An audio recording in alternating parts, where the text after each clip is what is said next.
உலகத்திலேயே மிகச்சிறந்த ஆசிரியரா இந்தியாவை சார்ந்த ரூபல் நாகி அப்படின்ற பெண் ஆசிரியருக்கு விருது கொடுத்திருக்காங்க. துபாயில நடந்த இந்த விருது வழங்கும் விழாவுல துபாயினுடைய பட்டத்து இளவரசர் ஷேக் ஹம்தன் பின் முகமது தான் இந்த விருதை கொடுத்திருக்காரு. கிட்டத்தட்ட ஒரு 8 கோடிக்கான பரிசு தொகை இந்த ஆசிரியருக்கு கொடுத்திருக்காங்க. அப்படி என்னதான் இவங்க பண்ணாங்க அப்படின்னு பார்த்தோம்னா 800 கல்வி மையங்களை உருவாக்கி இருக்காங்க.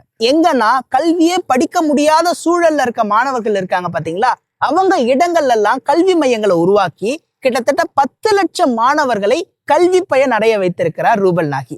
அதோட அங்க இருக்கக்கூடிய சுவர்கள்லாம் இருக்கு இல்லையா, அதுல கல்வி விழிப்புணர்வு பற்றின சித்திரங்கள், ஓவியங்கள்லாம் தீட்டி இருக்காங்க. இந்த பரிசு பணத்திலையும் இலவச கல்வி மையங்கள் தான் நான் கட்ட போறேன் அப்படின்ற மாதிரி இவங்க சொல்லியிருக்க விஷயம் ரொம்பவே மெய்சிலிருக்க வைத்தது. 2020லயும் ரஞ்சித் சிங் டிசாலே அப்படின்ற இந்தியாவை சேர்ந்த ஆசிரியர் இந்த விருதை வாங்கியிருக்காரு.